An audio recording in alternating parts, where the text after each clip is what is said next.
Thank you so much for staying with us. The Ashenheim Stadium, home of Manning Cup champions Jamaica College, was the venue for Monday night's doubleheader in the Jamaica Premier League.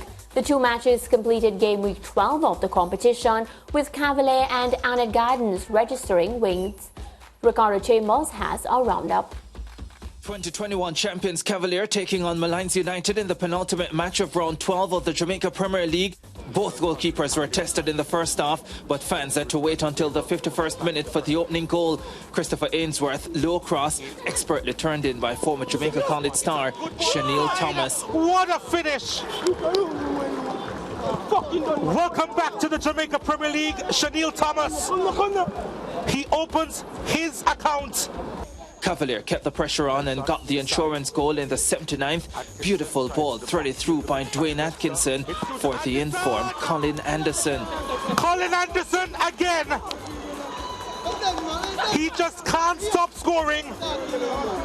That's the way it ended. 2 goals for Cavalier, but it was Carl Ming who was named player of the match for an outstanding defensive display to keep Malines to a blank on the night. Well, it was really difficult. You just have to always aware of the surroundings and just clear the ball whenever you need to.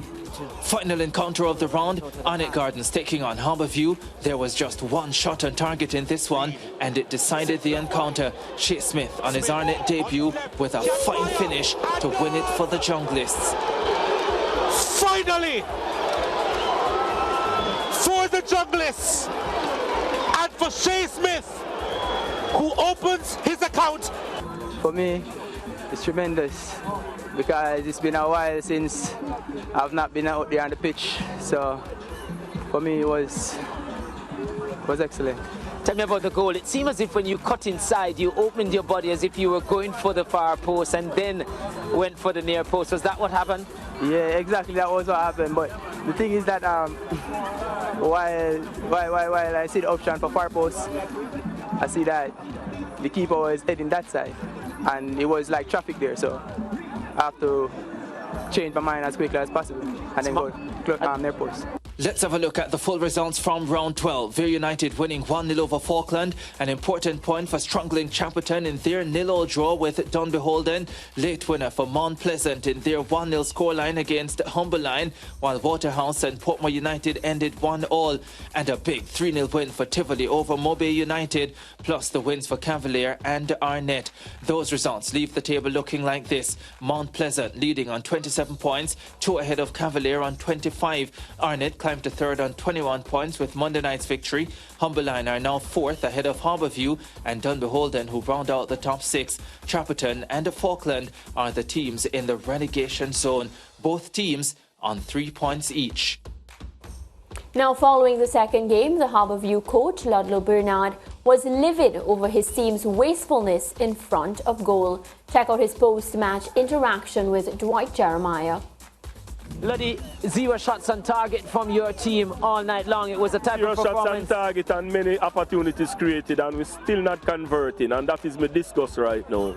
You understand? I don't think I deserve to leave this game without a point. I thought it was an even game. We made an error at the back, but prior to that, we had multiple opportunities to convert. Yes, I agree with you, no shots on target, but I'm very, very upset about it. I did not deserve to lose this game. Didn't deserve to lose it, and as you rightfully say... And probably I didn't deserve to win either. Exactly. But you understand? Because I didn't do enough. The overall play, what do you make of it? Listen, gentlemen. I'm going to have to do what I have to do, because it is very obvious that goal scoring is a problem with me right now. So and I'm not going to stand for it. You have to do? No, you will see. I will be doing what I will be doing. Have a good day. Well, the Harbourview coach there, Ludlow Bernard.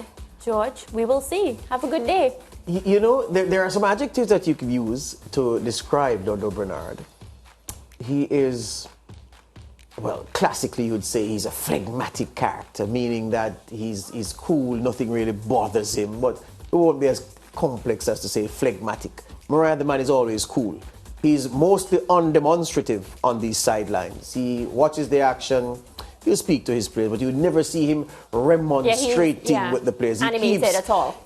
I've said this about him on commentary. The last game we did, same place at the Ashenheim Stadium, Harbourview played in that game, and I said that any person with aspirations of going to Las Vegas to play poker could borrow Ludlow Bernard's face and come back with riches because he has a poker face. His team playing well, his team playing badly, same reaction. There, I've never seen that Ludlow Bernard before.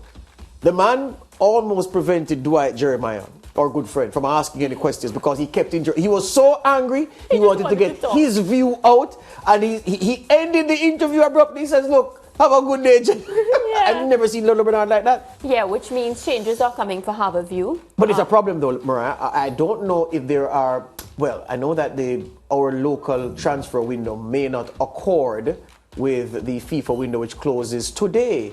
There may be a couple of days left over into February because, to pick up on the point you're making, I don't think if we were to go by what we know of the FIFA window that he has any time to do any business because there aren't any players to buy because there's no time.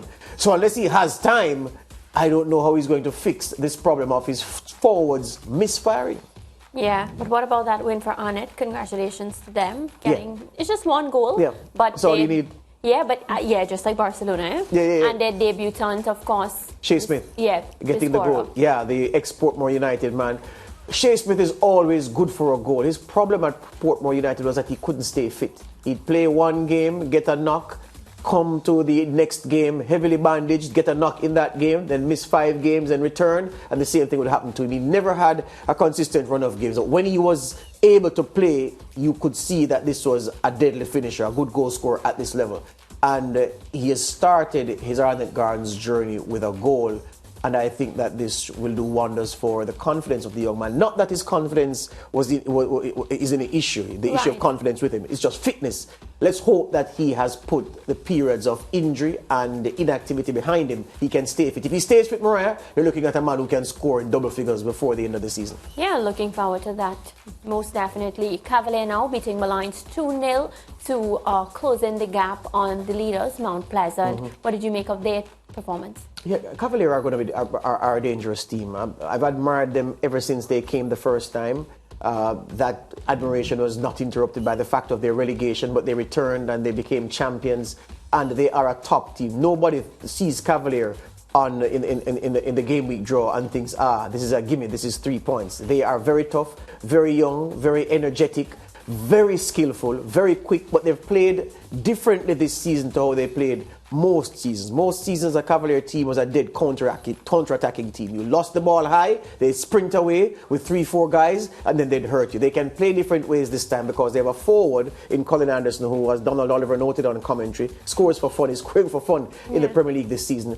He has different characteristics to the prototypical Cavalier forward under Rudolph Speed in the Premier League. He's different, has different qualities, so they have to play differently to get the best out of him.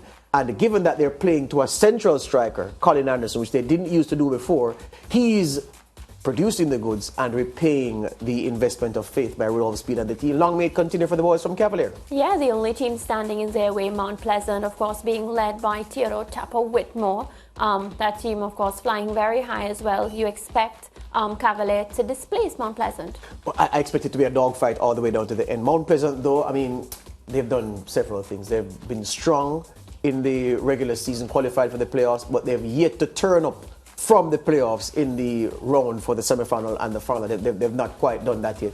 I think they have a very strong squad, but every year they have a strong squad. I don't think the squad this year is stronger than the squad they've had any other year. What I'll say is that Theodore Whitmore, who has the experience of winning the Premier League, and people underrate Tapper's ability to get the best out of individual players. You have some coaches who are system coaches. They can put in systems, players play in the system and do well. Then you have some coaches who are very good on an interpersonal level. Systemically and structurally, they aren't so strong, but they get players to play at their optimum. And if you have a player playing at his optimum, that player will defeat any system that is set to nullify him, because it's a triumph of people over systems, and people will always beat systems if people are playing efficiently.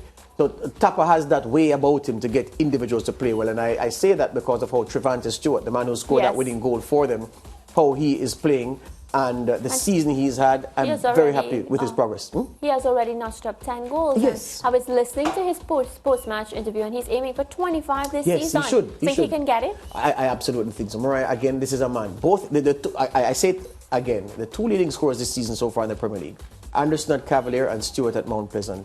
they were laughed at by many people when they just came into the league because Anderson was a runner from Calabar who was converted into a footballer. Oh. Look at him now. Trevante Stewart was just raw, big, strong. He could run for days. You couldn't break him. The man was like iron, and people thought that, well, he'll be a journeyman striker, knocking about the league, but never prolific. They've been proven wrong by how he has played so far this season, and I'm immensely proud of both those men and the systems at their various clubs that have facilitated their transformation into being able to do the hardest thing in football, which is to score goals. Yeah, well, what's for sure is there's a lot more football to be played where the JPL is concerned, and we'll be bringing you the very best of the action right here on SportsMax. Let's take a break. We'll be right back.